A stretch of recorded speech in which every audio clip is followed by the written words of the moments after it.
Bismillahirrahmanirrahim. Yang berhormat Datuk Seri Setia Dr. Haji Muhammad Isham Haji Jaafar, Menteri Kesihatan. Yang berhormat Datuk Seri Setia Dr. Awang Haji Muhammad Amin Liu bin Abdullah, Menteri di Jabatan Perdana Menteri dan Menteri Kewangan dan Ekonomi kedua. Yang mulia Setiausaha Tetap, Yang mulia Timbalan-Timbalan Setiausaha Tetap, pengarah-pengarah perwakilan hadirin dan hadirat yang dihormati sekalian. Assalamualaikum warahmatullahi wabarakatuh dan salam sejahtera. Terima kasih kepada semua dan rakan-rakan media yang hadir pada sidang media bagi situasi terkini jangkitan COVID-19 di negara Brunei Darussalam. Sebelum memulakan sidang media ini, kita menjemput Yang Mulia Ustaz Haji Awang Nur Asilin bin Haji Puting untuk mengetuai bacaan surah Al-Fatihah dan doa terhindar dari wabak coronavirus.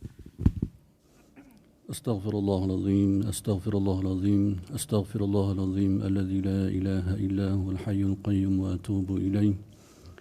Ila hadratin Nabiil Mustafa Rasulillah sallallahu alaihi wasallam wa ila arwahi walidina wa walidikum wa li jami'il muslimin wal muslimat wal mu'minin wal mu'minat wa khususan li hadzal majlis kafatan wa amma syai'un lillahi lahumul Fatihah. أعوذ بالله من الشيطان الرجيم بسم الله الرحمن الرحيم الحمد لله رب العالمين الرحمن الرحيم مالك يوم الدين إياك نعبد وإياك نستعين اهدنا الصراط المستقيم صراط الذين أنعمت عليهم غير المغضوب عليهم ولا الضالين آمين بسم الله الرحمن الرحيم الحمد لله رب العالمين والصلاة والسلام على أشرف الأنبياء والمرسلين سيدنا محمد وعلى آله وصحبه أجمعين اللهم صل صلاة كاملة وسلم سلاما تاما على سيدنا محمد الذي تنحل به العقد وتنفرج به الكراب وتقضى به الحوائج وتنال به الرغائب وحسن الخواتم ويستسقى الغمام بوجهه الكريم وعلى آله وصحبه في كل لمحة ونفس بعدد كل معلوم لك برحمتك يا أرحم الراحمين اللهم أنت ربي لا إله إلا أنت خلقتني وأنا عبدك وأنا على عهدك ووعدك ما استطعت أعوذ بك من شر ما صنعت وأبوء لك بنعمتك علي وأبوء بذنبي فاغفر لي فإنه لا يغفر الذنوب إلا أنت لا إله إلا أنت سبحانك إني كنت من الظالمين لا إله إلا أنت سبحانك إني كنت من الظالمين لا إله إلا أنت سبحانك إني كنت من الظالمين نعوذ بكلمات الله التامة من شر ما خلق نعوذ بكلمات الله التامة من شر ما خلق نعوذ بكلمات الله التامة من شر ما خلق بسم الله الذي لا يضر مع اسمه شيء في الأرض ولا في السماء وهو السميع العليم بسم الله الذي لا يضر مع اسمه شيء في الأرض ولا في السماء وهو السميع العليم بسم الله الذي لا يضر مع اسمه شيء في الأرض ولا في السماء وهو السميع العليم بسم الله والحمد لله محمد رسول الله لا قوة إلا بالله بسم الله على ديننا وأنفسنا بسم الله على أهلنا وأموالنا بسم الله على كل شيء أعطانا ربنا بسم الله خير الأسماء بسم الله رب الأرض والسماء بسم الله الذي لا يضر مع اسمه داء بسم الله افتتحنا وبالله اختتمنا وعلى الله توكلنا تحصنا بذي العزة والجبروت واعتصمنا برب الملكوت وتوكلنا على الحي الذي لا يموت اللهم إنا نعوذ بك من البرص والجنون والجذام ومن سيء الأسقام اللهم اصرف عنا وعن سلطاننا وبلادنا وجميع المسلمين في كل مكان البلاء والوباء والطعن والطاعون وسائر الأمراض وقنا شر الردى بلطفك يا لطيف يا خبير إنك على كل شيء قدير اللهم اصرف عنا وعن سلطاننا وبلادنا وجميع المسلمين في كل مكان البلاء والوباء والطعن والطاعون وسائر الأمراض وقنا شر الردى بلطفك يا لطيف يا خبير إنك على كل شيء قدير اللهم اصرف عنا وعن سلطاننا وبلادنا وجميع المسلمين في كل مكان البلاء والوباء والطعن والطاعون وسائر الأمراض وقنا شر الردى بلطفك يا لطيف يا خبير إنك على كل شيء قدير وصلى الله على سيدنا محمد وعلى آله وصحبه وسلم والحمد لله رب العالمين. Amin, amin ya Rabbal Alamin. Seterusnya majlis yang hormatnya mempersilakan Yang Berhormat Menteri Kesihatan untuk memulakan sidang media pada petang ini. Bismillahirrahmanirrahim. Alhamdulillah Rabbil Alamin. Wassalatu wassalamu ala asyrafil anbiya mursalin Sayyidina Muhammad wa ala alihi wa sahbihi ajma'in. Assalamualaikum warahmatullahi wabarakatuh dan salam sejahtera. Pada hari ini Rabu 22 Safar 1443 Hijrah bersamaan dengan 29 September 2021 dengan kehendak Allah Subhanahu Wa Taala jua dan dengan rasa duka cita Kementerian Kesihatan memaklumkan kepada orang ramai bahawa satu kes yang disahkan COVID-19 telah meninggal dunia. Kes tersebut ialah seorang lelaki berumur 40 tahun yang merupakan kes 3196. Kes ini telah mengalami masalah paru-paru setelah dijangkiti COVID-19 dan telah dimasukkan ke unit rawatan intensif Pusat Pengasingan Kebangsaan.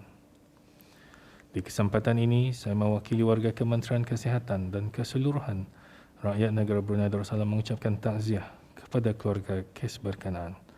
Semoga keluarga mendiang diberi kesabaran dan kekuatan dalam menghadapi pemergiannya.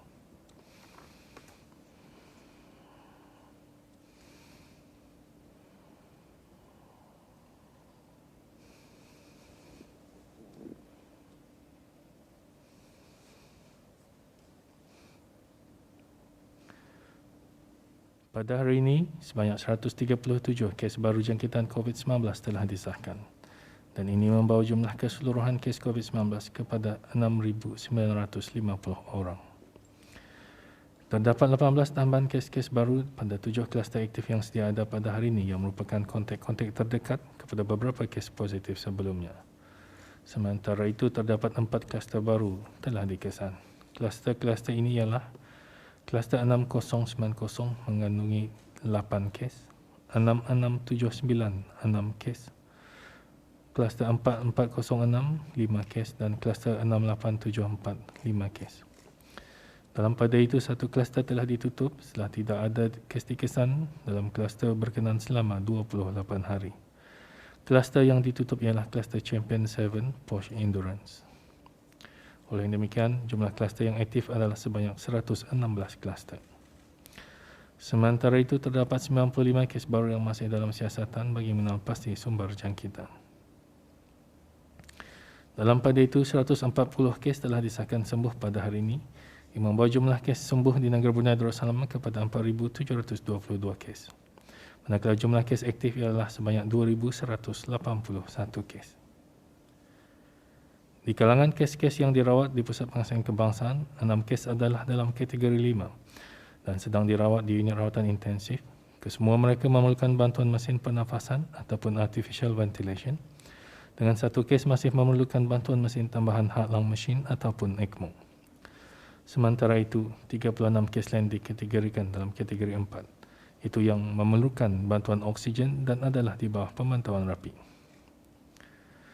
Dalam tempoh 24 jam yang lalu, sebanyak 5,790 sampel telah diuji bagi virus SARS-CoV-2 yang membawa jumlah keseluruhan ujian makmal dijalankan sejak Januari 2020 kepada 350,236 ujian.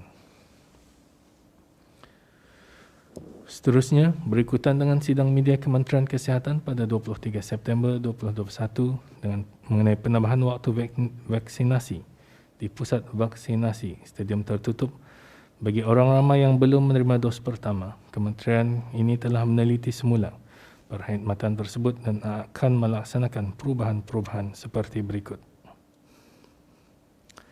Bermula hari Jumaat 1 Oktober, waktu perkhidmatan di pusat vaksinasi stadium tertutup akan ditambah pada setiap hari Jumaat dari jam 8 pagi hingga 8 malam. Perkhidmatan ini adalah bagi rakyat dan penduduk negara Brunei Darussalam yang memegang kad pintar berwarna kuning atau ungu sahaja dan yang menghadapi masalah untuk menempah slot vaksinasi dos pertama melalui aplikasi BruHealth. Perkhidmatan ini hanya diberikan secara tempahan sahaja, yang mana tempahan boleh dilakukan melalui panggilan telefon, pesanan ringkas SMS atau aplikasi WhatsApp ke nombor-nombor yang tertera di skrin sekarang. Oleh yang demikian, pemberian secara walk-in pada hari Jumaat adalah ditiadakan. Maklumat yang perlu semasa membuat tempahan slot adalah nama penuh, nombor kad pintar, nombor Bruhims jika ada, dan nombor telefon untuk mudah dihubungi.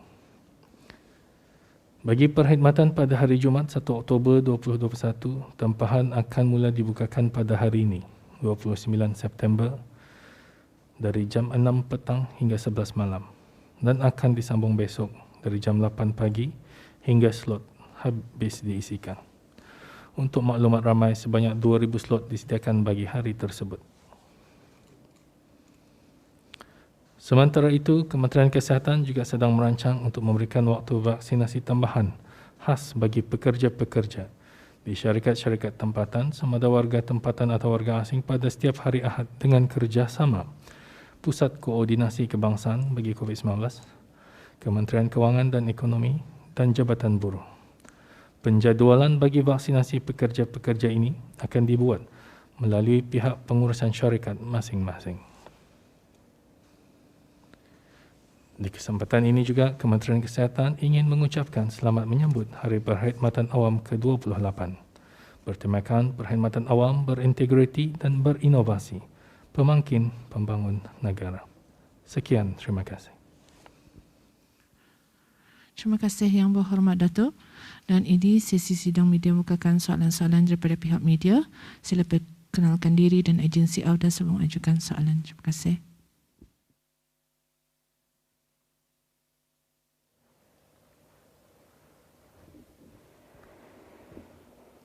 Assalamualaikum warahmatullahi wabarakatuh. Yang berhormat Datuk.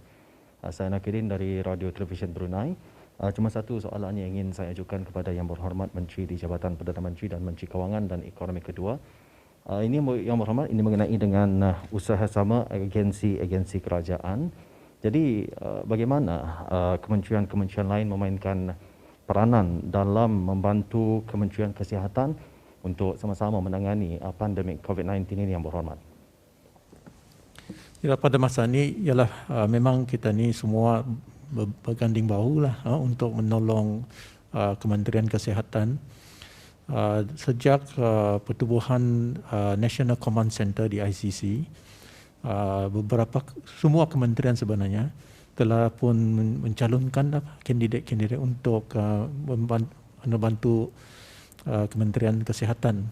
Jadi kerja-kerja diorang itu termasuk juga macam logistik, mencek, macam mengantar barang ke orang memerlukan, macam ada orang kuarantin dan sebagainya. Juga ada yang manage bus transportation, ambulance untuk mengambil orang pesakit-pesakit ke National Isolation Center. Ada juga terlibat juga dalam swabbing dan sebagainya lah. Ini masa ni memang dari kementerian-kementerian semua berjumlah lebih kurang 370 lebih ke 400 orang. Masa ni bershift lah. Macam di National Command Center tu, kita ni memang untuk dioperate 24 jam sehari. Jadi ia berguna berapa shift lah. Jadi setiap kali itu lebih kurang 60 lebih orang bekerja anytime.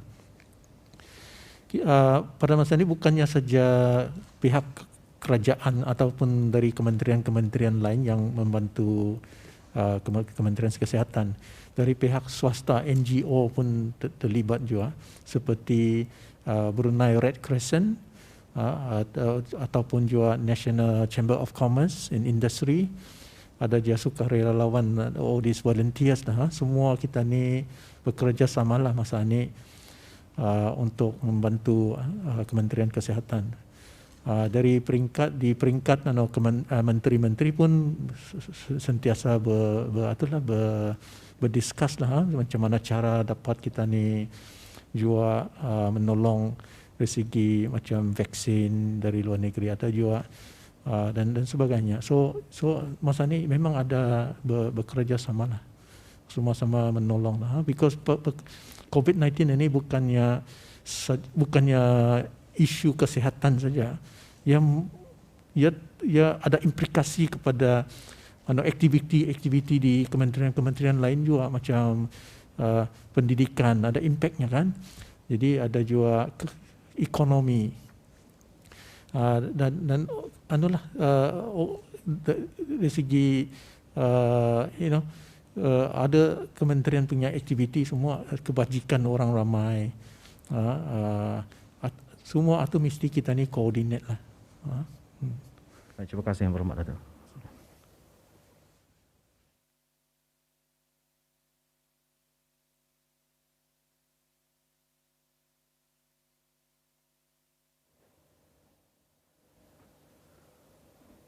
Hari Jen, semua berhubung good afternoon, Yang Berhormat Datuk Minister of Health, Yang Berhormat Datuk Minister Prime Minister Office and Second Minister of Finance and Economy. My first question is for Datuk Minister Prime Minister Office. Okay. Some of the shop like barber, salon, gym, spa are not allowed to operate since 7th of August, and it looked like to be prolonged. Has Morphe recorded any increase of shop shutting down, especially in the beauty and health industry? Kita ni masa ni ada memonitor juga, seperti mana pernah dikongsikan di ROCBN, pendaftaran company-company ni. Masa ni belum nampak lah ni, makali baru 2 bulan ni ya. Makali ada yang this company ni masih lagi try to sustain lah. Belum lagi dirang memohon untuk membatalkan dirang punya pendaftaran di ROCBN. We will monitor to see how they will be impacted going forward lah. Jadi instead of we are seeing more companies pulang actually set up their new company lah. More people are registering the company lah dah. So which is a good sign. Maybe these are the companies that see opportunities during COVID-19 ini. They can create new business activity. This is also reflected in what I mentioned previously from our figures from Manpower Planning and Economic Council. Jadi nampaknya yang new job opportunity ataupun nampaknya ada meningkat. Jadi actually dalam seminggu ni we are seeing a few hundred new jobs being created. So nampaknya bangkali some of the syarikat-syarikat ini sudah mulai dirangkan buka balik lah some of the business yang mana bangkali awal-awal lah tu bangkali dirang tutup sementara lah dah. So now mungkin dirang ini sudah lihat cara BCP dan sebagainya, mulai sudah membuka bisnes dirang. Jadi memerlukan pekerja lah dah. So nampaknya dari Manpower Planning Economic Council ada juga jauh meningkat actually last few days ni. Beberapa ratus pekerjaan yang baru ditubuhkan. Jadi nampak dari pendaftaran syarikat ada meningkat, job opportunity pun, new job opportunity pun ada meningkat juga. So we are seeing still some signs of people coming back with new business lah. Tapi dari segi barber dan sebagainya, I think too early to tell lah.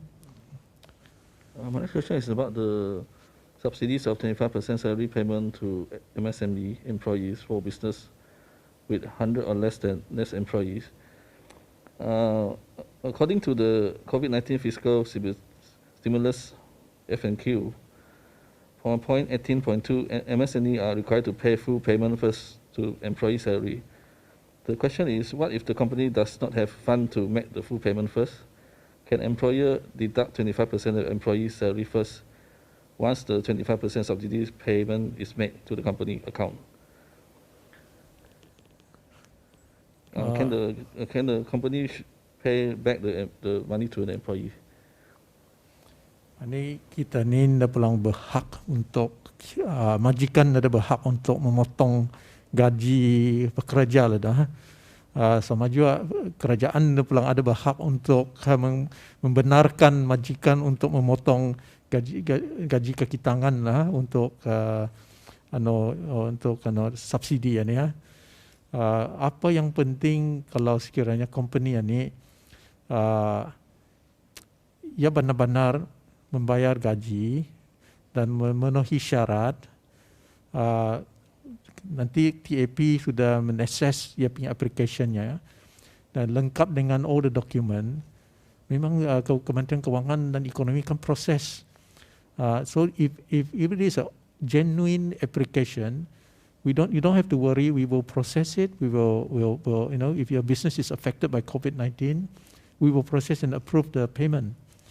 So for example, pada masa ni kan, ni ujung bulan 9 ini September. Jadi bagi Ogos punya caruman baru ditutup 15 hari bulan September. So we give normally 15 days for people to pay the August punya caruman. Jadi dari sejak 15 September, TAP mengumpulkan all this information yang siapa ada permohonan untuk subsidi deferment ataupun subsidi. Jadi we can see from there benar-benar company ini mencarum. Jadi dari evidence itu ya dari satu syarat lah atau satu kriteria lah kita ni melihat benar-benar company ini mencarum, then we can process it.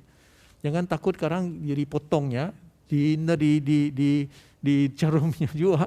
So di ujung sekarang bekerja punya gaji kena potong, peda-peda kan. So itu kita ni berhak lah untuk dipotong gaji ke pekerja lah. So when can the company expect the approval, since it's already coming second one of the restrictions? So I just explained tadi.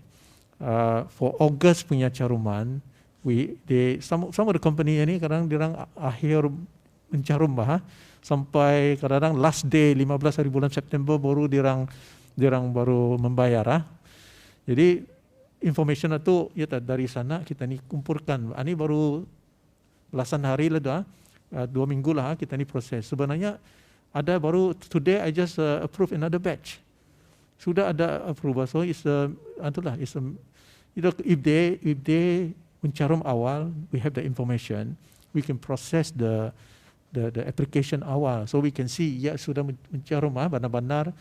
Then with all the document lengkap, then we can process quickly. Tapi yang problem yang selalu kita ni menghadapi ni is because dokumen itu lengkap. So di dalam burang itu sudah mengatakan, I think ada 4, depend on which one you apply lah. Ada yang 4 kriteria saja. You have to sertakan the slip, gaji dan sebagainya. So these are simple documents that we need to make sure that you really pay the workers itu. So if you are transparent with lengkap dengan information, easy for us to process. Ada yang kalau ya submit tapi kurang satu dokumen ataupun salah dokumen and all that, then you only delay them. It's not delay us. So if they can look at just the 4 document or 5 documents saja, just make sure you fill those in, give it to us. We will process it. It might make the process much easier for everybody lah. Thank you, Yang Berhormat. My next question is for Yang Berhormat Datuk Minister of Health. Just now, Minister has shared about the vaccination for foreigner through companies. Can Datuk explain a little more about the mechanism? Okay. Walk-in last week was a bit not payah pengawalannya lah. You can see that. So untuk memudahkan cara, so alhamdulillah dengan kerjasama daripada semua pihak, so we plan to invite syarikat lah. So syarikat akan dihubungi yang beritahu berapa pekerjanya dan we will give them the day and time to come. So we try this and see how it works. Jadi orang lain yang belum kena hubungi syarikatnya, anda boleh datang tu, jangan tak datang. Tunggu syarikat masing-masing dihubungi melalui sama ada buruh ataupun from the National Command Center untuk memberi jadualnya. As we understand, the Moderna have reached Brunei yesterday. Would there be a minister today start?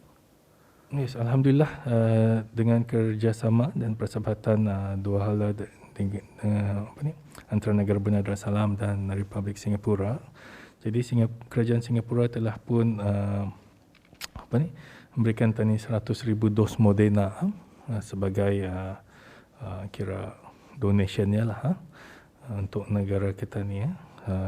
But once we have our Moderna nanti arrive, then we also donate them back 100,000. So it shows how the two country berhubungan kedua negara ini untuk memastikan kedua-dua negara dapat mengawal peneluran ini dengan baik. So kerajaan sangat menghargailah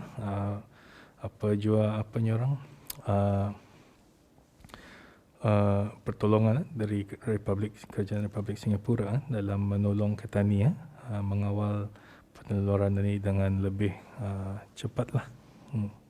So ini Moderna we gonna use as well as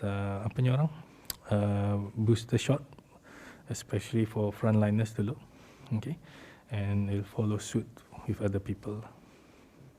Saya Muhammad.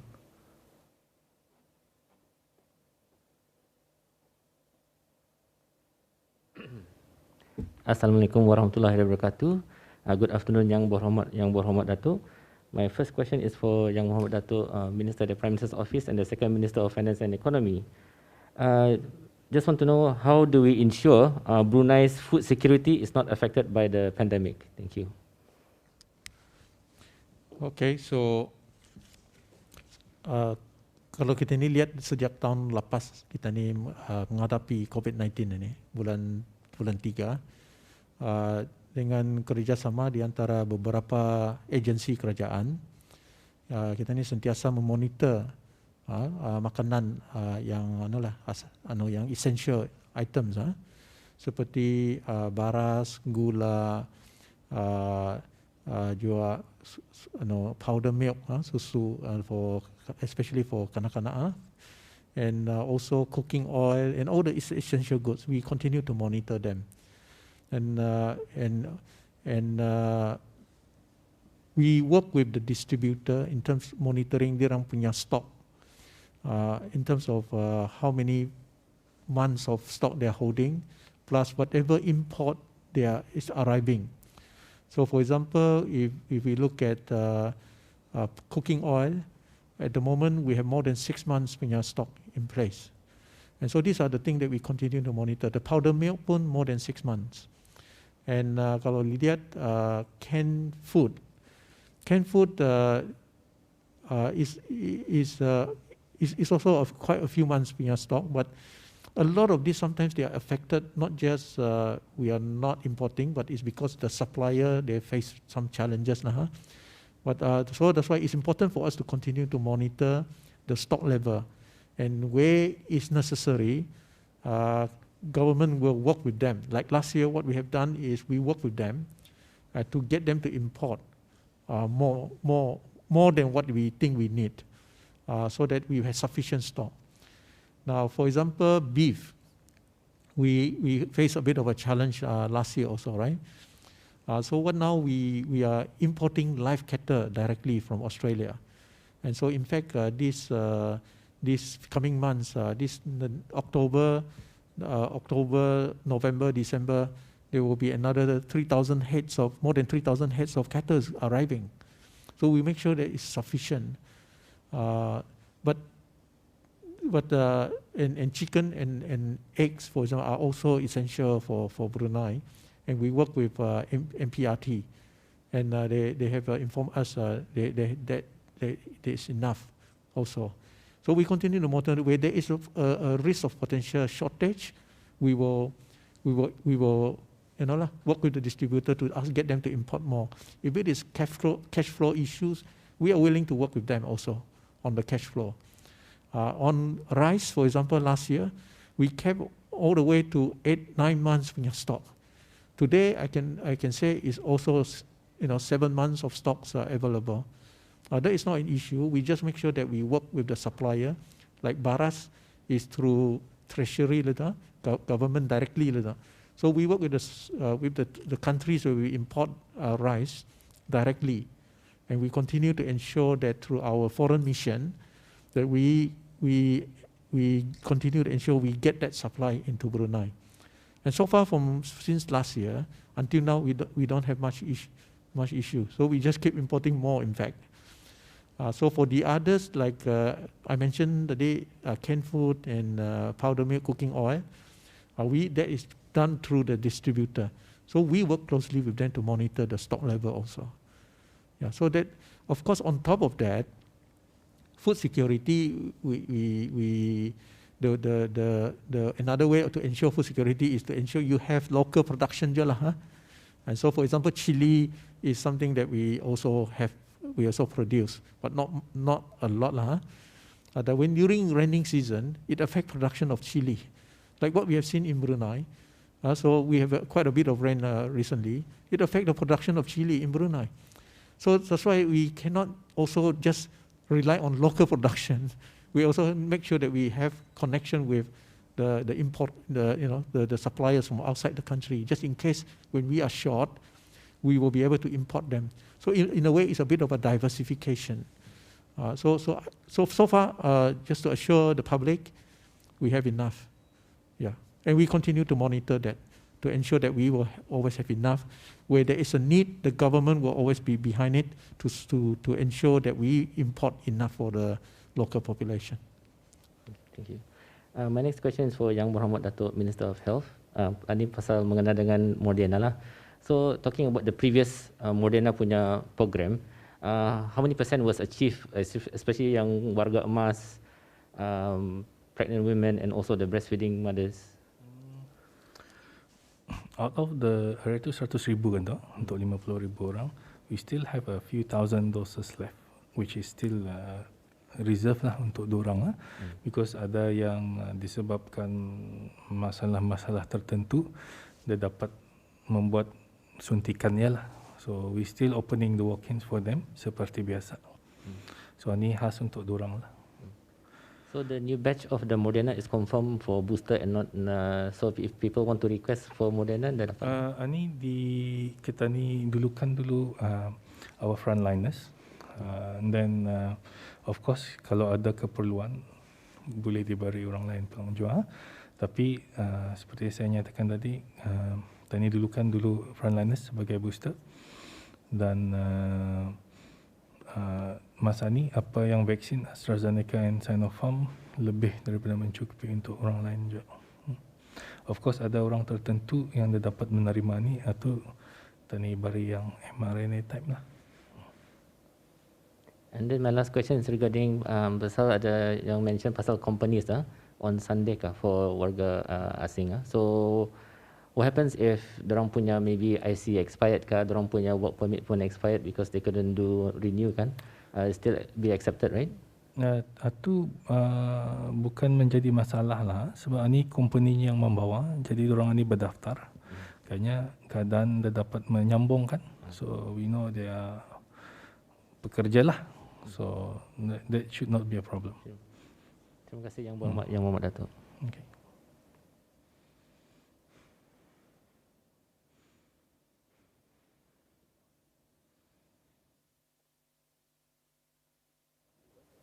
Assalamualaikum warahmatullahi wabarakatuh. Yang Berhormat Datuk, I am Rasidah from the Scoop. This question is for the Minister of Health.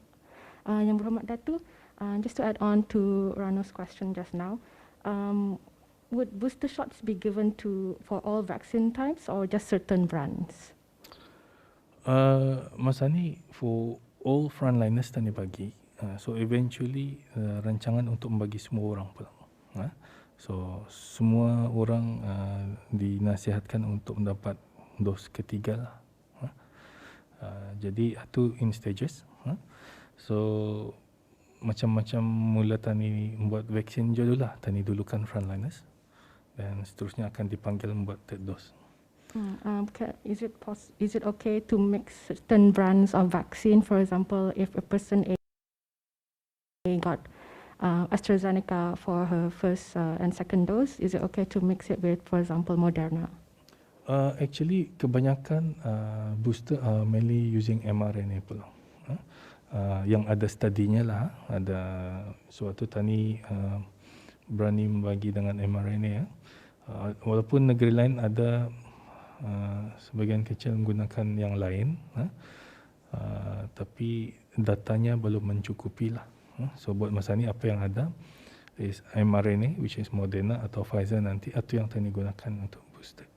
And is there a specific timeline, for example, a specific time period from the time you first receive your vaccination for you to be able to get your booster vaccine? Ya, masa ni rancangan sekurangnya 6 bulan lepas your second dose. Okay. Okay, thank you Yang Berhormat Datuk.